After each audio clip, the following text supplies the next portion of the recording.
waa torbaa hojii deemee jaan.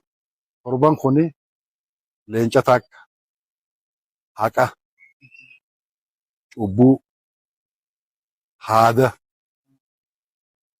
Haada jechuun gaa jawwee jechuudha. Ammaas ulee, bishaan, ibidda. Torbaami torban kanaa hojii yaa jaan.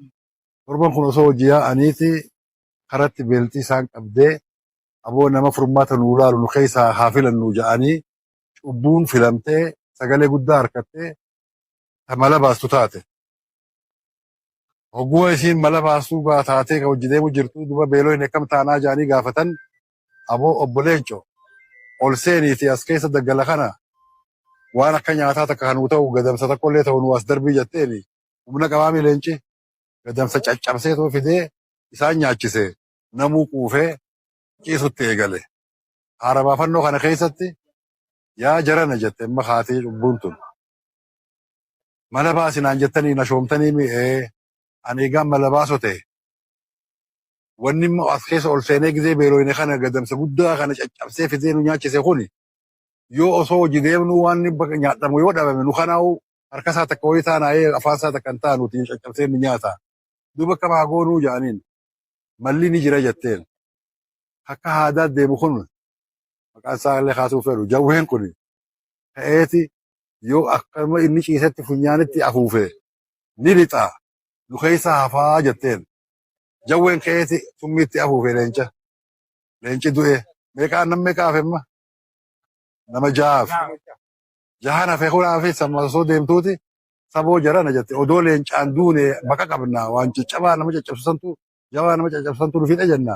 Kuni akka aadaan lafarra loohu kuni wohuma akkana funyaanitti dhufee hogguu isa kana nurraa ajjeese nu kanaas bakka ciisnutti takka takka yoo nutti darbe summii isaa ni dhumnaa miti ja'aniin jetteen cubbuu jaabeete eega akkas taate maaltu mala malli si harka jira kuno ulee kai jetteen buuni kun isaanii hojii deemu uleedhaan uleen kaatee mataa keessa dhoyte boofni chitte hafe amma nama meeqa hafe nama 5 hafe jarana jetteen osoo maqaa leencaatiin duune maqa qabna.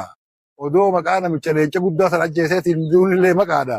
Kuni mukni qoraan irraa cabee ulee ta'ee nu deemu kuni akka godhee bufa mataarraa dhawee ajjeese agartanii miti way ajaa'iba. Akka maa goonuure ibidda dalagaan ta'e ammaatii ka'e jetteen. Ibiddi ka'eeti ulee gube. Jaran ammaas gaafa nu dubbiin ajaa'ibaa dhufte akkatti belbelchee oogoo inni irraa baasee gartee isa kanatti belbelchee agartanii maaltu mala. Amma yaa bishaan ka'ee asiitu mala jettee bishaan kun ibidda dhaamse ibidda dhaamsaan bishaan. Amma bishaan guu ibidda dhaamse nama meeqa walii hafe sirriittiin dhaabe nama 3 hafe. Cubbuu takka haqa 2 bishaan 3 kana hafeemi. Karaan amma deemnu waa dirree miti labbaadha labbaallee miti oloodha jetteetuma ol qaceelta cubbuu qabattee haqa qabattee bishaan wayii oloo deema.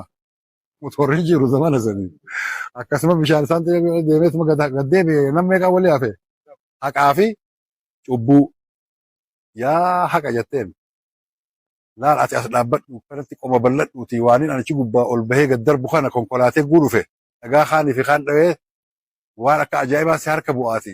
Luuqa bii jetteen. Ayiligaa wayii wanni ijaa haaya jeetuma dhaabbate. Dhagaa guddaa achi guu konkolaatee achiif ichi dhawee dhufe. Lu'ulu'a kun dahaba guddaa akka ajaa'ibaa kanaatiitu qomarra bu'ee qacamu godhate. Dhuftee du'ee jettee guulaaltu inni dahabaani ta'a. Yaa haqa jetteen amma bakka kana bakka gaarii dhufne ani as dhaabbadheetiin qoma bal'adhee akka keessatti eega guddaa san nu gadhiisi jetteen. Dhaqee akka guddaa san gadhiise achiif ichi dhawee waa dahabni keessaan baane dhaqee lafa gaxawwaale. Cubbuun hafte bokkam eenyu kophaa hafe haqaatu gubbaa